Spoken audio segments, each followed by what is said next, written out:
Good evening, my friends. I'm Steve Willis, co-founder of Hope Sheds Light. On behalf of my partners, Ron Rosetto and Arvo Prima, I thank you for visiting with us at our Finding Hope Family Support Meeting. It's always a blessing to see everybody. I love these Tuesday nights. And thank you for all of our friends on Facebook and joining us. Let me wish all of you a very happy and blessed Thanksgiving. For those of you who are new, let me tell you a little bit about Hope. Hope is a family-focused nonprofit entity. Our mission is to raise awareness and educate individuals and families in the community about the impact of addiction by having the courage to share our personal experiences, by offering our wisdom and strength, and by providing hope and resources that lead to the long-term recovery of the whole family. We want to do our part to remove the fear and stigma that surrounds this disease by offering a loving and a safe and hopeful environment that allows families to heal and brings wellness to the community. And we do that through this Finding Hope Family Support Meeting. This particular meeting, until further notice, we meet on the second and fourth Tuesday of every month in the beautiful Holy Cross Lutheran Church. And then on the first and third Tuesdays, we have our Finding Recovery meetings, which occur at our Hope office at 253 Chestnut Street. That's a little different format from this. In the Finding Recovery meeting, we introduce concepts of recovery, and they're all designed through this group learning format to help cultivate good recovery practices in the family. As of January, we will develop again our family support meetings in Red Bank, and every Thursday night we have a grief meeting for anyone who's lost a loved one to addiction. All of these meetings are open to anyone that's impacted by addiction. Our hope is that by us sharing with you and you with us, you'll have the courage to change the way you think and feel about addiction and become healthier. The first part of this meeting is an educational piece. We are blessed to invite talented colleagues from the community to talk about topics relating to prevention, treatment, and recovery. And tonight we have Jeff, and after that we break out into small groups to talk about what we've heard, to discuss what's on our hearts. And importantly, we talk about the things that we can do to take care of ourselves as we move forward in our own journey to recovery. I'm very thankful that all of you are here tonight. Before I introduce Jeff, there's some flyers in front of you, those who are with us tonight, and for our Facebook friends, I'm excited. You are all invited to our ribbon cutting ceremony for our new Recovery Center. That's happening on December 10th from 4 p.m. to 7 p.m., and that's at our Hope office at 253 Chestnut Street on the lower level. It's a really exciting time. It's like 6 years of us reflecting and working and praying and serving. And it's really an awesome achievement. So we want you to be with us. We're going to have light fare and refreshments. If you're going to come, let us know, RSVP, okay? But it's going to be a fun time. Again, we're grateful to all of you. So with that, let me introduce our speaker. Jeff Grose is here. He's a wonderful gentleman in long-term recovery, and he's here to talk about thankfulness. Thank you.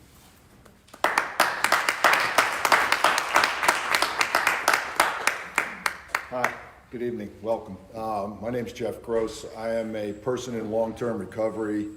My clean date is June 27th, 1988.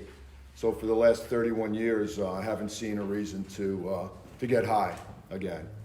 I'm really nervous. I've spoken hundreds of times, but this is kind of a little bit of a different venue for me to speak in.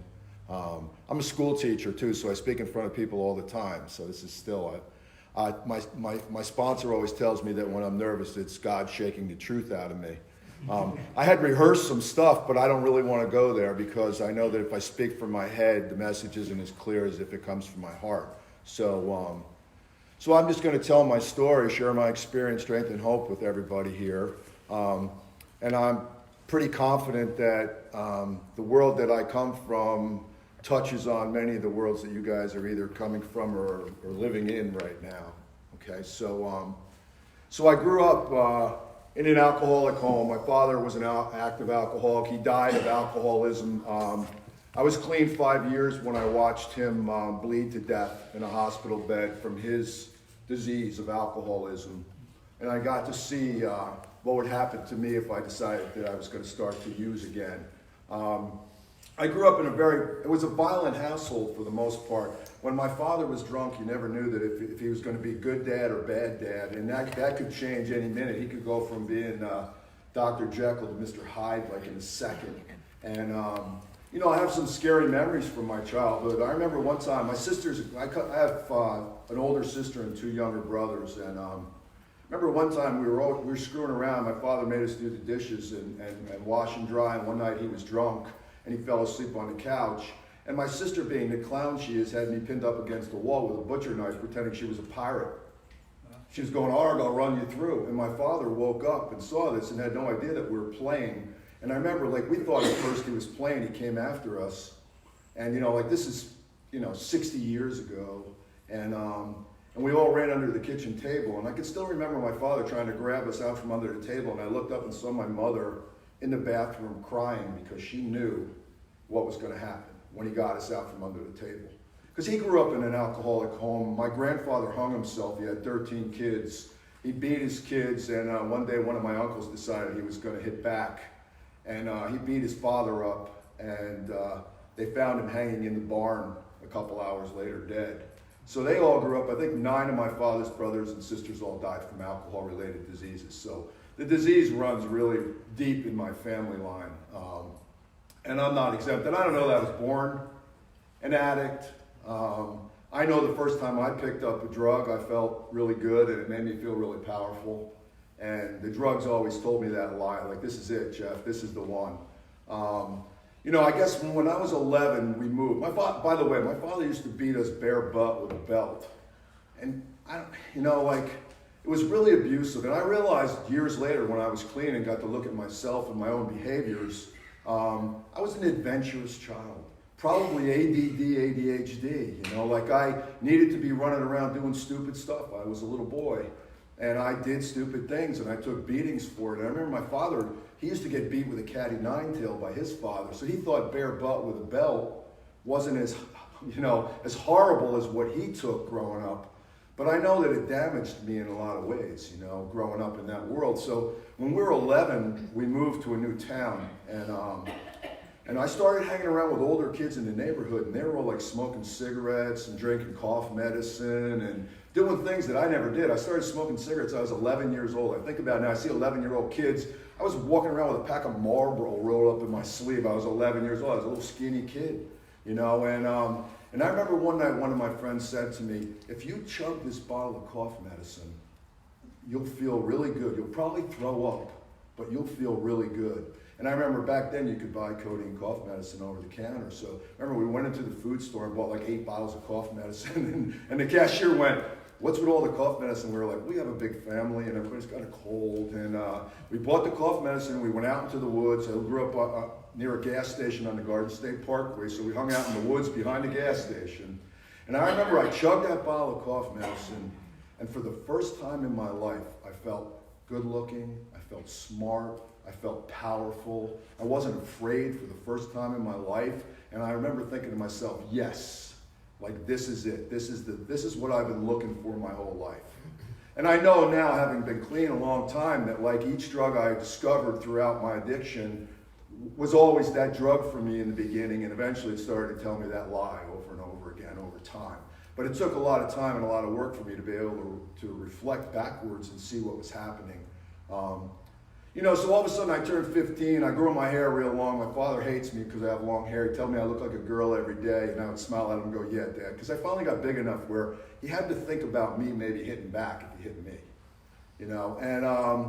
and I really started to rebel. I was just tired of being abused. I would go to school, and if teacher said something to me, I would just be like, "You can't talk to me that way. I got a father who's abusive. I don't need to hear you talk to me that same way." And I was always a really good athlete. And what happened was I'm a sophomore in high school, and they tell me my grades aren't good enough to play baseball. So I told them, well, there's no real reason for me to go to school anymore. So I quit high school when I was a sophomore. And I just went and hung out all day. My friends were all in school, so I was just hanging out, smoking cigarettes, being bored. And that summer, even though I still had long hair and looked like a girl, I played baseball on a team, and we ended up winning the state championship as 15-year-olds in the state of New Jersey. And I pitched a no-hitter in the state championship game. Yeah, and my father would really never come to watch me pitch, but for some reason he was at that game, and I remember it was the only time I feel like he was really proud of me when I won that game. And so I decided I was going to go back to high school because there were drugs, girls, and baseball in high school, and those were really the only three things I was interested in when I was in high school. So remember, I went back to high school the first day, and we were sitting in the back parking lot doing what we did back then. We were smoking something, either a cigarette or a joint. And I remember walking into homeroom, and I'm sitting in the back of the room, because that's where I always sat in school, the very back, slouched down, because that was my style. I teach now, so the kids who do that, I look at them and I go, "You're just like me." I can relate. And all of a sudden, some little dude walks up to the door, walks into the room, and looks around and goes like this, and he goes, "You." And I'm like, busted. First day of school, I'm going to get suspended. I walk out into the hall, and this guy puts his arm around me, and he goes, "Come on, we're going for a walk." The guides. I go, "Who are you?" He goes, "I'm the head baseball coach here. I read about you in the paper over the summer, and I'm going to make sure that you can play baseball for me this year." So this high school baseball coach, he took care of me. He put me in Bobo classes where I was in a sophomore English class where kids couldn't spell cat. It was embarrassing. I would hold papers up when people walked by so they wouldn't see me in the class. It was like 4 kids in the whole class. And I got really good grades. I still hadn't gotten a haircut because he didn't care what I looked like as long as I could play ball. I ended up making all county that year, first base. And then that summer I played ball on a team with a bunch of college and ex-professional guys. And they were really good. And I was facing this really stiff competition. And I remember I went back, it was my junior year, but it was my last year eligibility to play baseball in high school. And I still hadn't gotten a haircut.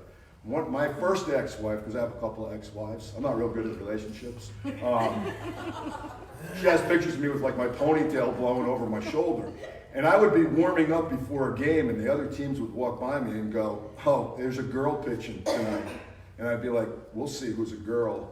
And so a typical game for me was like I would strike out 18, walk 8, and hit 6. And I would hit guys and go, "Who's the girl now?" when they're laying on the ground crying, because I pitched with a lot of anger because I hated my father. And when I got on a baseball field, no one could touch me. It was like my special place. Like even today still, when I'm on a baseball field, I feel like I'm at home. And I pitched 3 no-hitters. I struck out 2 guys an inning that year. And towards the end of the season, all of a sudden, all these scouts are watching me, college and pro scouts.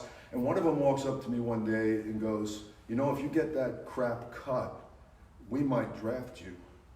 And I wasn't getting my hair cut for anybody, because I was just that defiant. And I said, "If you're going to draft me to play professional baseball, I'll shave my head to do that." And I went and got like a Dutch boy, had like put a ball over my head and cut around. It looked like Prince Valiant, And ended up, I got drafted that year. My junior year, I still had another year of high school left. I got drafted by the New York Mets in the 1972 free agent draft in the 13th round. And I remember it was the first time my father ever told me he loved me when he took me to the airport. I remember he kissed me on the cheek and he said, "I love you," because I was now living his dream, because he always wanted to be a professional baseball player. And I remember all my friends were starting to use heroin at the time. We're talking 1972. And I grew up in a real blue-collar neighborhood where drugs were very prevalent, a lot of hippies in the neighborhood. We could get drugs easier than we could get alcohol in the neighborhood I grew up in. And I had pretty much done every drug at that point. I don't know how I was so good at baseball, because I was high most of the time, except when I was playing. And I remember I crumpled up my cigarettes and I went, "I'm a professional baseball player now." I got like a $4,500 signing bonus, like I was like rich, like I bought myself a Volkswagen, And I get on a plane and I go to Florida, and I'm going to change everything. I changed my whole life. I'm going to become the athlete that I always wanted to be.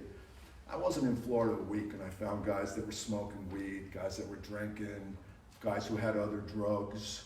And I realized when I got into recovery that wherever I go, there I am. I could change places, but wherever I go, I bring me along with me. And it ended up like, my first bus trip, we're on a bus to Marion, Virginia. It's right after the movie Deliverance came out. And here I am in the Appalachian Mountains in Marion, Virginia, thinking about like the movie Deliverance, which was a horrific movie about rednecks and stuff.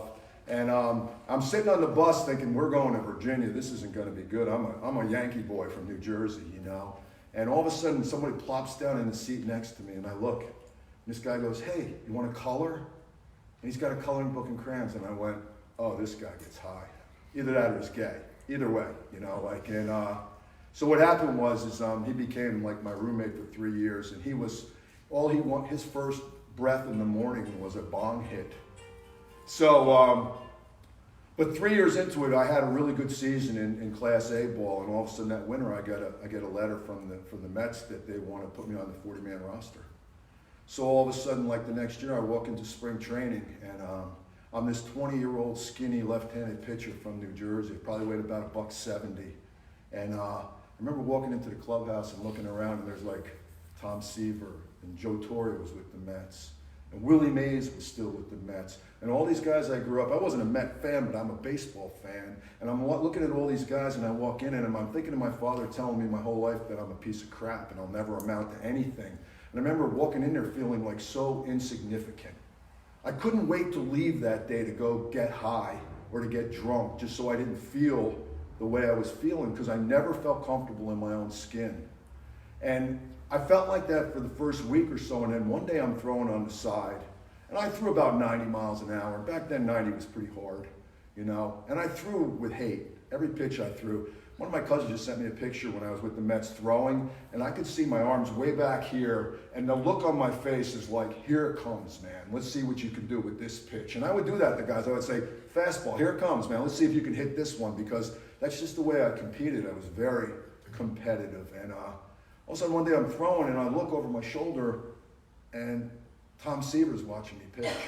The guy's in the Hall of Fame, and he goes, man, you can really throw for a little guy. Remember, that was the first day I felt validated. I felt like I belonged there. And as it turned out, like a second game of spring training, I came in and got a save in a game against the Cardinals. I'm pitching in spring training. I got in a book called The Fifth Season, where I came in against the Dodgers after they had the World Series team. I'm pitching against like Ron Say and Steve Garvey. And this guy was writing a book, Roger Angel, about spring training that year, and I'm in the bullpen in Vero Beach with my spikes off, eating tangerines from the trees because I'm not expecting to pitch, and all of a sudden they shell our first two pitchers, and Yogi Berra sticks his head out of the dugout and goes, get the lefty up, because he was the manager that year, and I'm like, what? I'm putting on my spikes, I'm warming up, I get out on the mound, and I just couldn't find the strike zone. I pitched like 2 innings, gave up 3 runs, 2 hits, walked a couple of guys, but at the end of spring training, Yogi called me into his office, and he said, we're going to send you down to the minor leagues, but you'll be back next year. Just go down there, pitch another season in the minors, and we'll call you up. And I went, okay. And I had all this confidence. I had changed. I was still getting high. Like throughout my life, I got high, until finally I got clean. Because I just couldn't deal with life. Whatever I did, I had to be high. It was like really kind of scary to me when I think about it. Today, I'm so high on life. My students say, oh man, I'd like to get high with you, Mr. G. I'm like, no, you wouldn't. I go, watch your wife and your pocketbook and your wallet, because when I'm getting high, all that stuff is fair game to me, And so what happened was the next year we got locked out of spring training, and it was the first players' strike. And we came in late with 2 weeks to make the team, and I threw a couple of pitches one day, and something didn't feel right in my arm. I went to Tidewater AAA that year. I didn't have a good year. My arm was bothering me the whole year. One day I threw a pitch and I felt something pop. And I spent 3 years on the Mets Major League roster, and in 1978, 7 seasons into it as a 25-year-old, I got released. And I remember I came back to New Jersey, and my dream was over. It was frightening. I lived in this really dark world for like the next 8 years. Where all I did was get high, go to work. I had no skills. I went back and finished high school, but all I knew was baseball. I could pump gas and work in warehouses and do stuff like that. But I would just get high constantly because I couldn't deal with the feelings I had about my dream being over now. And along the way, I got a wife, I got 3 kids, And so for 8 years, I don't really remember much about 8 years. I remember becoming much like my father, where I didn't beat my kids, but my kids scattered when I came into the house because I was violent, because I hated myself. How could I love anybody else when I hate myself? And it turned out that my little brother had gotten sober at Alcoholics Anonymous when he was 18. And he used to tell me, man, you got a problem. And I used to say, if I ever get as bad as you, I'll stop drinking. He was like 10 years younger than me, my brother. And I remember one day I looked at myself in the mirror and I went, you should just kill yourself. You have become such a piece of crap.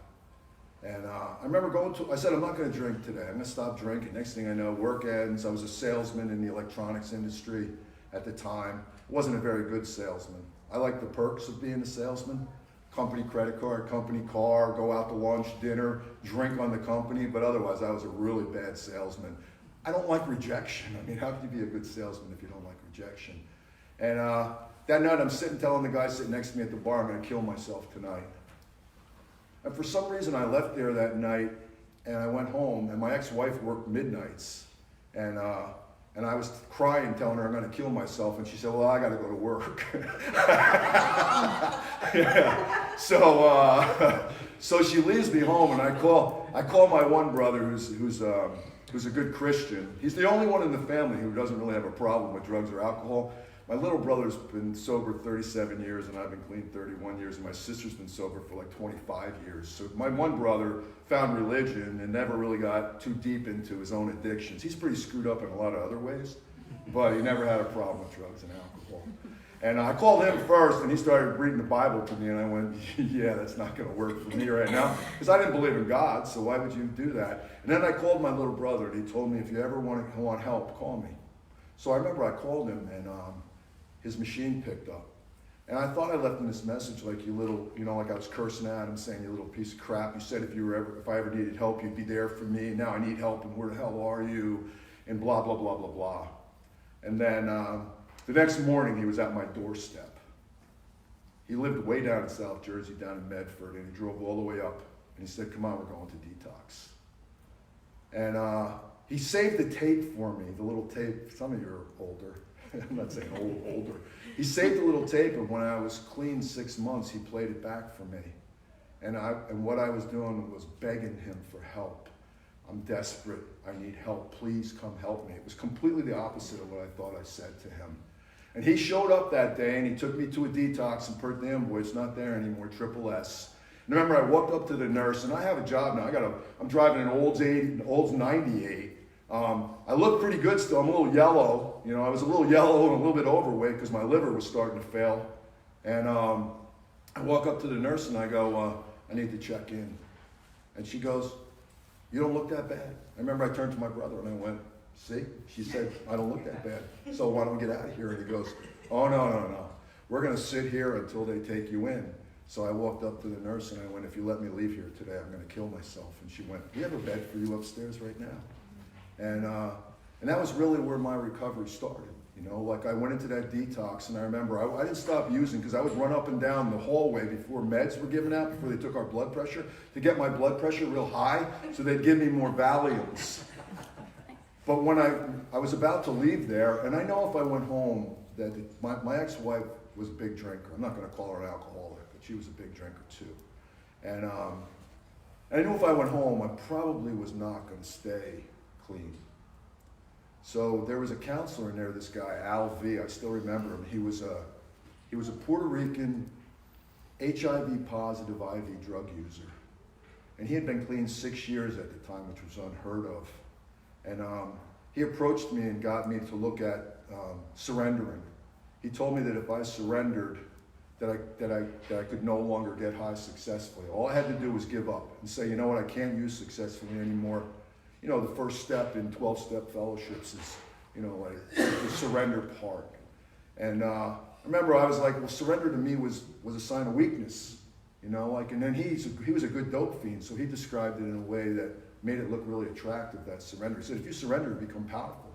You admit you're powerless, you become powerful, because now you turn your life over to something greater than you, and it's not the drugs anymore. And I remember, I said, okay, I surrender, and he goes, you can never use successfully again. And every time I ever thought of getting high after that, I would think of Al and how he saved my life, how he was the guy who really said, this is what you need to do. If you want what we have, this is what you need to do. And that's exactly what I did. Like, I went into a rehab for 28 days. I met my sponsor in rehab. I asked him to be my temporary sponsor. When I was clean 20 years, I said, you could become my full-time sponsor now. I think it's time. You've done a good job up to this point. And he's been my sponsor for 31 years now. And he tells me the truth, which I don't really want to hear often. So anyway, I want to share some hope too. My mom found Al-Anon to try and get my father sober. She used to leave literature all over the house. And what she did was she got all of her kids clean and sober.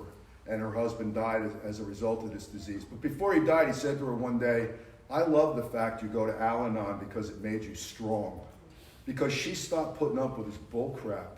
She stopped waiting for him. We would sit for him to come home from the bar before she could serve us dinner on Sunday night. She stopped doing that. And at one point, she actually moved out of his house. She loved my father with a passion. She didn't love his alcoholism, but she loved him. When she left, I remember it was like he was devastated, like he thought she'd never leave. And when she finally took that power and left, he went, I'll tell you what, I'm not going to quit drinking, but I'll quit going to the bar. And I think for her, that was a settlement that she could live with, that she would have her husband home with her. But he was already well on his way. He started having esophageal hemorrhaging, and he ended up dying from his disease.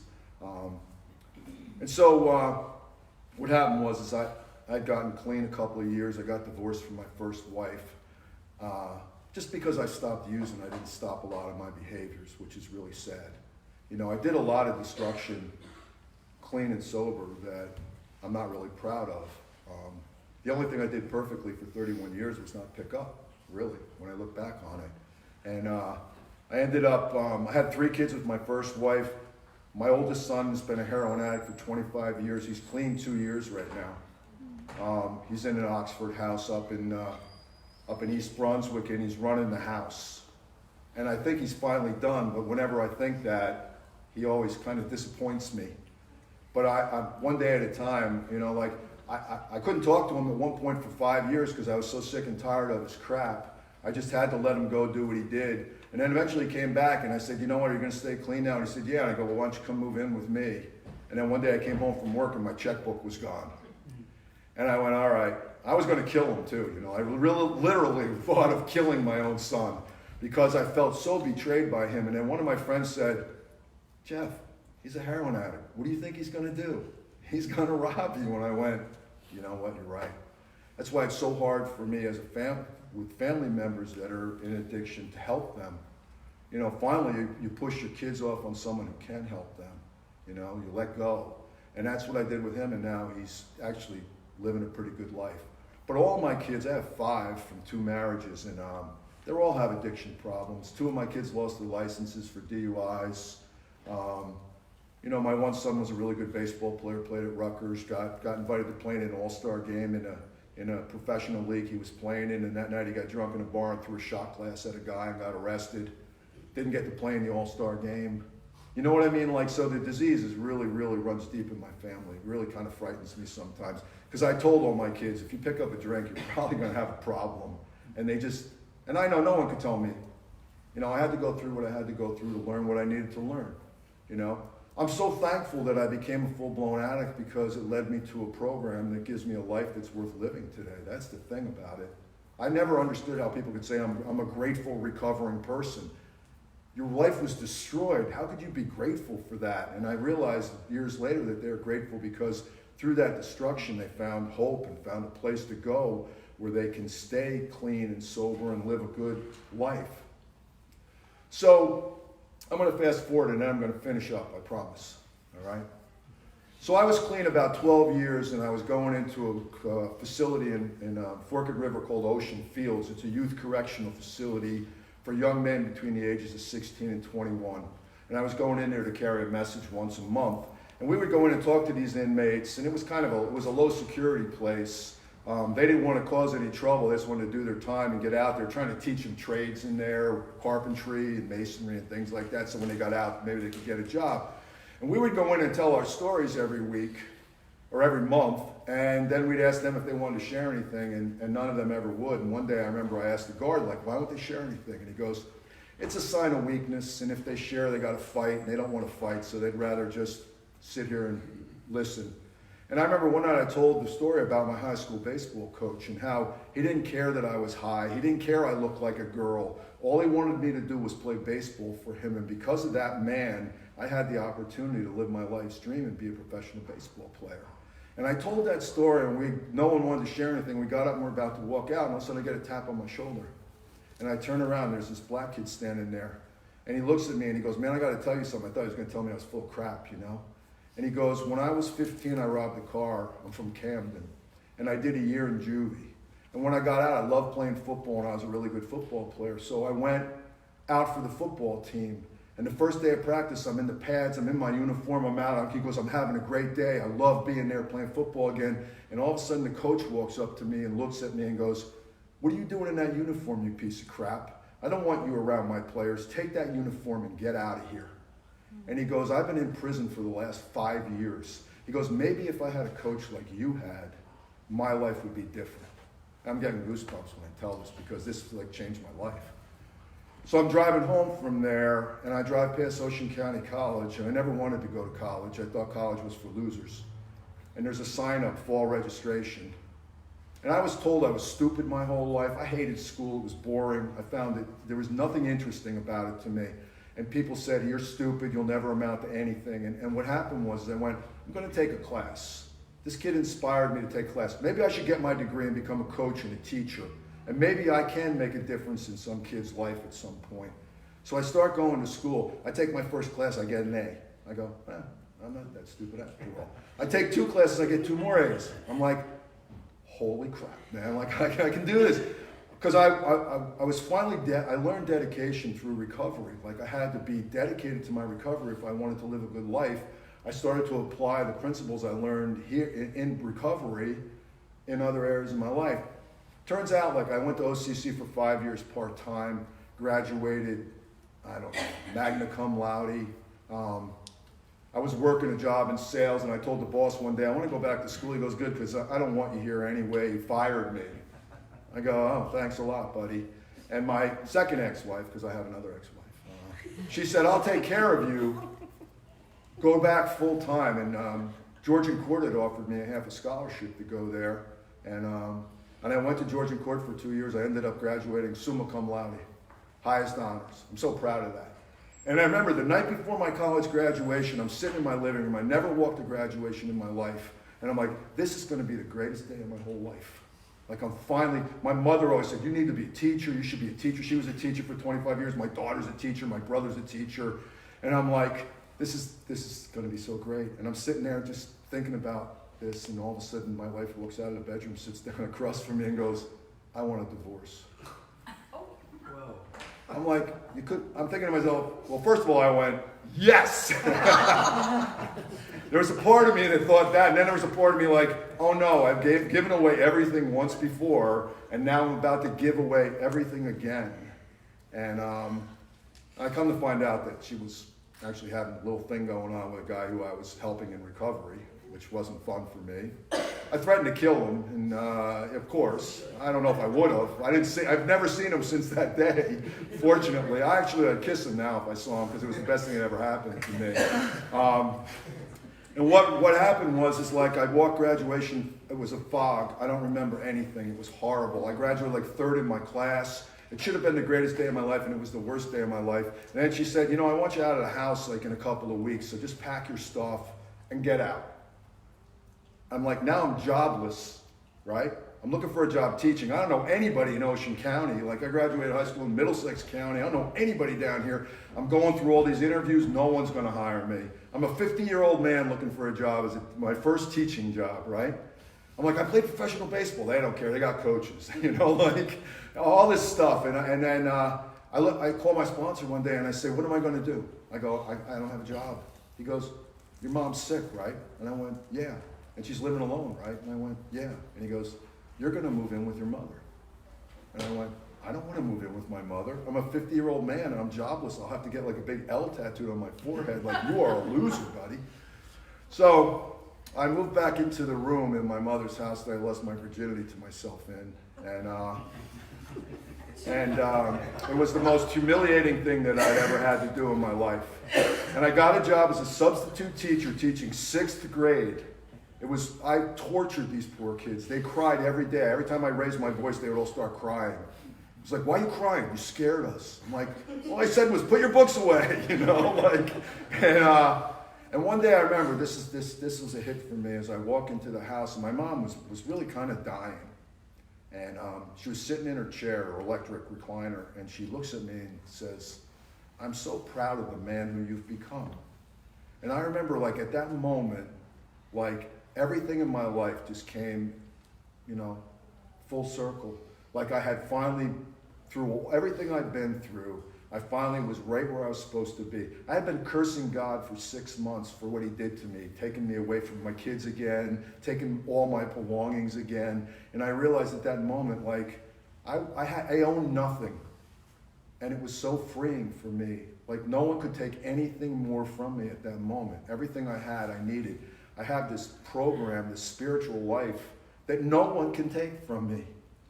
You know, and it was so empowering for me to feel that way. And it ended up, I got a job teaching in the high school I graduated from. My brother said, I can't believe the halls didn't burst into flames when you walked back in there. I got a chance to coach for 5 years, something I always wanted to do. And then I realized once I started coaching, I hated it. Because none of the players could live up to my thoughts that they should be. None of them wanted to work hard to become better. They all had arrived. So one day, after 5 years of doing it, a kid was giving me a hard time one day, and I kind of threatened his life. And if he told mommy what I said to him, they would have taken me out in handcuffs the next day. And I decided, you know what, I love teaching so much, I'm not willing to risk my job to coach anymore. So I stepped away from it. And it was like the best decision I ever made. You know, I teach some of the worst seniors in my high school. And I believe that my higher power, God, put me in a position to give back what was so freely given to me.